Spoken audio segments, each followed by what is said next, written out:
नानासाहेब, पुन्हा एकदा टीईटीच्या परीक्षांमध्ये घोळ पाहायला मिळालेला आहे. सुरक्षेच्या कारणास्तव परीक्षाच पुढे ढकललेली आहे. मग एवढ्या वर्ष जे शिक्षक अभ्यास करून त्या परीक्षेसाठी तयारी करतात त्यांचं मोठं नुकसान या ठिकाणी झालेलं आहे. माझा तर पहिला प्रश्न असा आहे की टीएटी, नीट या परीक्षा मोदी सरकार आल्यानंतर सुरू झाल्या, याची गरज काय? ऑलरेडी आम्ही प्रशिक्षित शिक्षक त्याला बीएड आणि डीएड अशा पद्धतीचं क्वालिफिकेशन घेऊन त्यांना आम्ही पात्र ठरवतो आणि त्यांच्या क्वालिफिकेशनच्या आधारावर त्यांना नोकरी देतो. मग या पद्धतीच्या टीईटीच्या परीक्षा घेऊन केंद्र सरकारला काय फायदा मिळतोय, राज्य सरकारला काय फायदा मिळतोय हे कळायला कारण नाही. वरून ह्या सगळ्या परीक्षा ज्या झाल्यात, या परीक्षामध्ये या पेपर फुटीचे जे कारण आपण पाहिली, याला सगळे बीजेपीचे लोक इन्व्हॉल्व आहेत. नीटच्या परीक्षेमध्ये सुद्धा महाराष्ट्रात जेवढे सापडले, दिल्लीमध्ये जे सापडलात ते सगळे बीजेपी सोबत निगडीत असलेली लोक सापडली. आणि म्हणून नीट आणि टीएटी या परीक्षा भाजपला भ्रष्टाचार करण्यासाठी, सामान्य मुलांचं आयुष्य बर्बाद करण्यासाठी या परीक्षा घेतल्या आहेत का? नीटच्या परीक्षेमध्ये ज्या पद्धतीनं जेवढे मुलं मुलींनी आत्महत्या केल्या, ते खऱ्या अर्थानं देशाचे प्रधानमंत्री नरेंद्र मोदी असतील की राज्याचे मुख्यमंत्री देवेंद्र फडणवीस असतील, यांना सत्तेवर राहण्याचा अधिकार नाही. आणि म्हणून आज आम्हाला माहित आहे की आज पुरवणी मागण्यावर चर्चा सुरू होत आहे. स्थगन नाही आहे, स्थगन घेणार नाही अध्यक्ष, पण आमची मागणी राहणार आहे की या सगळ्यावर चर्चा झाली पाहिजे. या मुलांच्या भविष्याची या ठिकाणी आम्हाला काळजी आहे, सरकारला असो की नसो. आणि म्हणून या सरकारने याचं उत्तर दिलं पाहिजे आणि आश्वस्त केलं पाहिजे की महाराष्ट्रामध्ये टीएटी आणि नीटच्या परीक्षा आम्ही घेणार नाही. कारण की राज्य सरकारला 85% जागा नीटमध्ये या भरण्याचे अधिकार आहेत विदाऊट नीटना. पण नरेंद्र मोदी हे डबल इंजिनचं जे सरकार आहे, हे सरकार मुद्दामून या पद्धतीच्या परीक्षा लादून या मुलांचं आयुष्य बर्बाद करते आहे. हे कदापि काँग्रेस सहन करणार नाही आणि ही लढाई आम्ही लढू.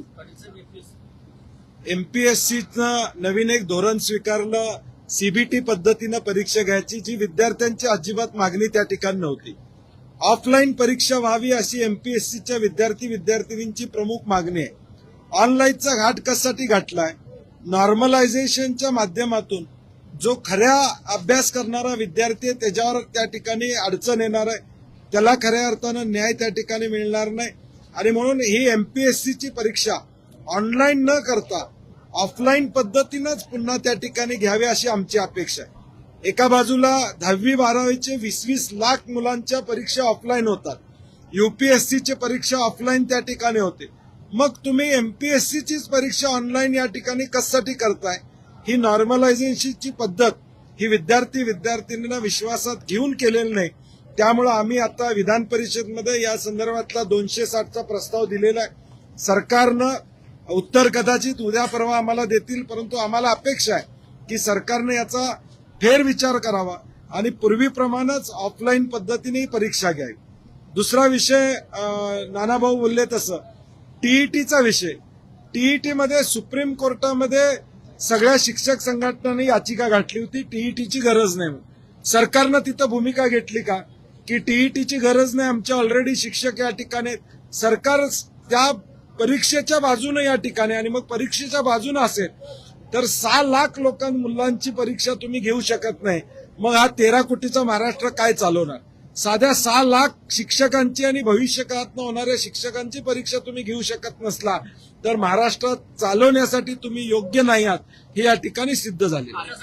गुड्डू सेठ नावचा व्यक्ती अधिकाऱ्यांना धमकी देतोय की जर कारवाई केला तर कशा पद्धतीनं ट्रॅपमध्ये याआधी अधिकाऱ्यांना अडकवलंय, अशा पद्धतीचे ऑडिओ क्लिप बाहेर आलेले आहेत. आरटीओ मध्ये गुड्डू सेठ नावचा व्यक्ती. मला वाटते भ्रष्टाचाराचं कुरण हे आरटीओ या ठिकाणी आहे. आता प्रत्येक आरटीओ ऑफिसचे हप्ते किती आहेत, काय आहेत, याच्याही सुरस कथा आता बाहेर पडायला लागलेल्या आहेत. आणि त्या पद्धतीनं म्हणजे काही प्रकरणं आहेत ती सभागृहामध्ये आम्ही मांडणार आहोत. की आम्ही फोन केल्यानंतर मग दंड कमी कसा होतो. जर तुमचा नियमानं दंड असेल तर मग आमदारांनी फोन केल्यानंतर तो दंड कमी या ठिकाणी कसा होतो.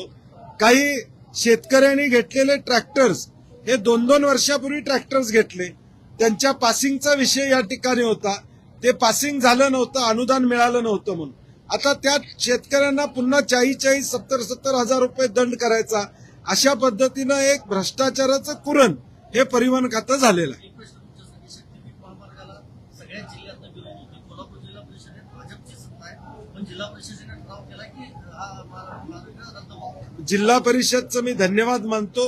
भाजपची सत्ता असली तरी राष्ट्रवादीचा अध्यक्ष आहे आणि सगळ्यांनी सर्वानुमते हा शक्तीपीठ महामार्ग नको या पद्धतीचा ठराव केलेला आहे. कारण की खऱ्या अर्थानं तो गरज नाही हे जिल्हा परिषद सदस्य ग्रामीण भागात उतरतात त्यांना सुद्धा पटलेलं आहे.